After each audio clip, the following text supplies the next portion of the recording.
19. I walked down the stairs, and even before I arrived at the door, but the butler appeared with my Thank you, I said as he helped me put on my coat on. Of course, miss. And then I was out in the cold street, staring down the Fifth Avenue as far as I could see, across the street to the park side, and stopped then to stare up at the house. The light from the windows no longer called to me. It felt instead like I was stared down challenge. Joey Drew, girl? Said a familiar English accent. No, absolutely not, I said. I didn't even have to turn to make sure, but as I started to walk away quickly, I could see a shadow of the man follow me from behind. The wide fedora gave him away just fine. I simply didn't have time to deal with my terrifying stalker, not after someone had breathed on me and my boss had just read my deepest secrets. Fired my friend in the office. I was fueled by mind and fury as I picked up my speed, even as the man in the fedora kept pace. I need to talk with you, he called out from behind. He had fallen farther back, but he was still there. I don't care. Stop following me. I picked up my pace even more and began jogging, running away from him again. I heard his footsteps and get closer. He was jogging now, too. Finally, the fear returned as I tired that I was feeling afraid. I let it push me faster. I just had to get away to the subway where there would be people. That was the trouble with Fifth Avenue at night. No one casually spent their time outside sitting on the steps playing on the street in this neighborhood even on the summer's evening. Finally, the glowing lamps of the subway entrance were lighting and I can turn my run into all-out sprint. I make it to the stairs. I held the railing tight as I fell down them. They were covered in wet slush and my feet slipped as I went, but I refused to fall over. I couldn't hear the Englishman anymore, but I didn't want to waste the time I would take to turn around, so I barreled through the gates and onto the platform when I found myself completely alone. As I stood there panting hard, feeling the sweat on my brow collecting under my scarf, I remembered that the other thing about the Upper East Side was how I underused the subway was at certain times of day. I felt myself start to shake, and though the Englishman was nowhere to be seen, I nonetheless walked myself backward up the platform to keep an eye on the entrance. I gazed at the exit I was approaching, the small one on the far end of the platform, but as I got closer, I saw it was chained up, a sign indicating the exit was closed on the weekend. I had nowhere to go, nowhere to run, but darn it all, I wouldn't be caught off guard. I heard an distant sound of the train approaching. I felt my heart race as I sensed a natural race beginning between its arrival and the arrival of the Englishman who will make it first. I turned my back on the entrance to lean over the edge of the platform and gazed down the tunnel. I saw the pinprick of light. It was coming. I turned quickly in horror, quite overwhelming. The Englishman had arrived on the platform. There he was, far down the other side, standing there staring at me. I still have no idea what he actually looked like, but that fedora and that trench coat, they have become so familiar to me. The sound of the train was getting louder as I moved as far as the platform as I go, as if the feel the extra feet will make any kind of difference. I refused to look away as the figure started walking toward me. He was in no rush. Clearly, he didn't feel like me to race the train, even as I expected out to. The train got louder and louder. Light started to fill the platform. The Englishman kept walking, but I was ready the moment those doors opened. I was diving onto the train. I didn't care how foolish I might look into my familiar passengers. Fellow passengers, I took a step closer to the edge to prepare myself. The man kept walking. The train burst into the station, all light and noise,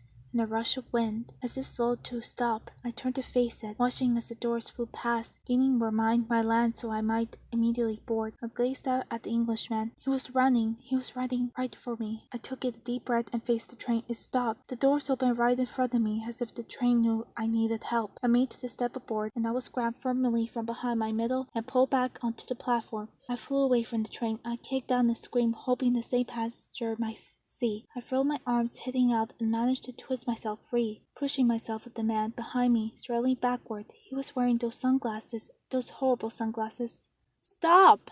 said the Englishman. But I still have time. The train hadn't left. I turned to leap on board, my full body weight behind me. I found myself facing an empty platform. I skipped to a stop, throwing my arms out in front of me and falling, my head over the edge of the platform where the train had once been. I held on the edge with my fingers, even though as my body continued to slide forward. Then there was a hand on my ankle, and pulled as the upper trestle fell over the side. My feet was nothing but the train tracks. I had stopped. There was another pull on my legs. I realized that the Englishman was trying to bring me back onto the platform. As much as he terrified me in this moment, I allowed him to hoist me up. I let go of the edge as I barely managing to hold on to. Once my chest was back on the cold tile floor, the platform, I pushed the rest of myself back and up, turning around so that I could see upright. The Englishman sat possible, his hat on the ground, his coat a tousled mess. His sunglasses had skipped across the floor. I stared at him, a host. Without his sunglasses, I could see what he'd been hiding. His eyes were black. Not that he had very dark brown eyes. The tired-up eye, the whites and everything was completely black. They looked almost hollow except the grin from the artificial whole light in the station. I shivered, reminding me of Ollie wearing the glasses. His hair was deep black also. It laid against his face almost as if he was dripping down the sides of his head. It lacked any kind of texture or structure. It was a black form, and it moved like hair in the slow motion, that is. When he shook his head and leaned back breathing hard, his skin was just hollow. I wonder if he was sick. I wonder if he was catching. I wonder what the heck would just happen. Most of all, what happened to the train? What happened to the train? Are you alright, miss? He finally asked after he had both calmed down.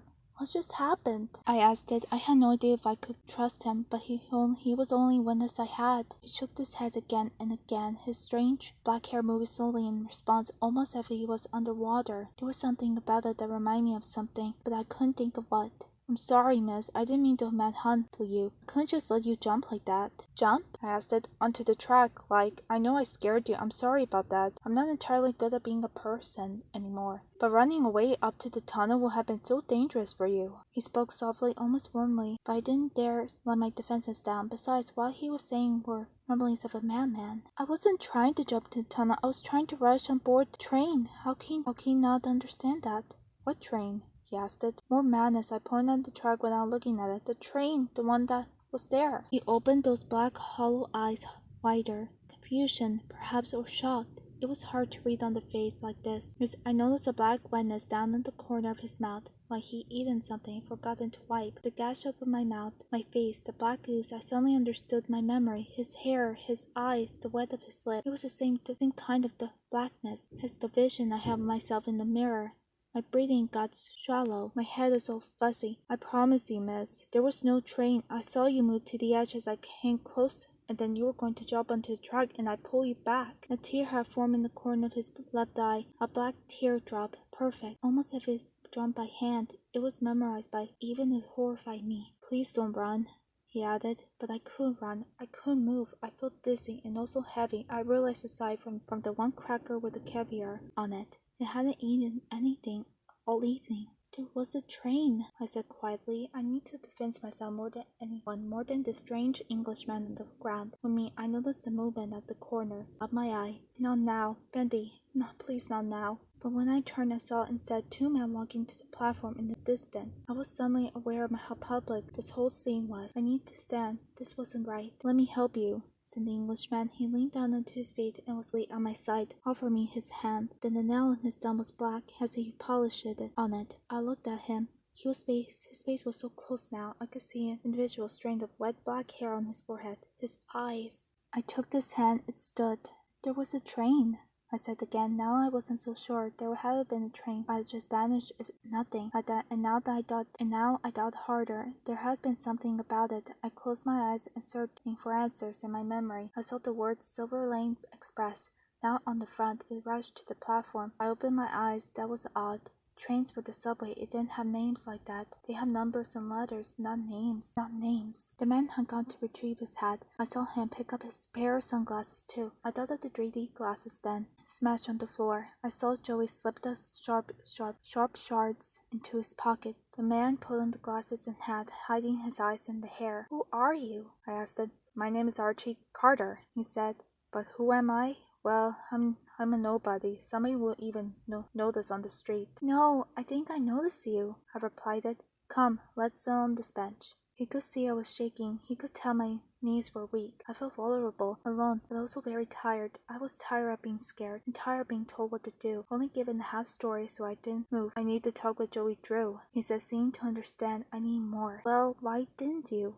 I asked it. What? You were outside the studio that night. You were outside the house tonight. Were you waiting? Why wait a little longer for Joey himself? Why chase me? Archie Carter stopped to utter the question. I suppose I didn't think you want to have anything to do with me. And you seem like good people. What had Joey said? That goodness was dangerous? I'm a nobody too, you know. I said, if Joey won't give you a time of day, well, there was nothing much I could do about that. Suddenly, he had both hands in his, couldn't pull free. I didn't have the energy. I heard the sound of the other train approaching, or did I? Do you hear that? I asked it. You had to try. I had to tell him about Gent. He said, Gent? There it was, the name again. Yes, I had to tell him. I could see my own reflection in his sunglasses. I looked small and pathetic, and not like a girl who just come from a fancy party. Do you hear the train? I asked it back.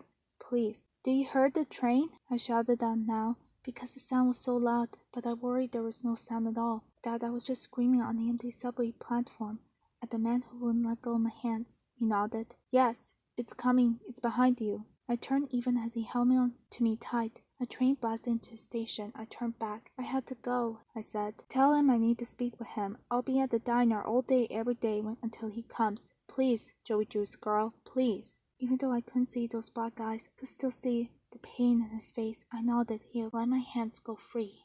I had to go, I said, turning. The doors opened as I walked carefully up to them. I paused, staring at the open space and the subway car behind. It's real, said Archie. I didn't turn around, but I nodded that. I heard him, and I took a step, and it was. My foot landed on the solid ground, and it was real. I turned. As the doors closed, I called out, My name is Rose. Archie nodded as they clanked shut. Then we stared at each other as the train started up, and I watched as he slowly slipped away as the train disappeared into the dark tunnel.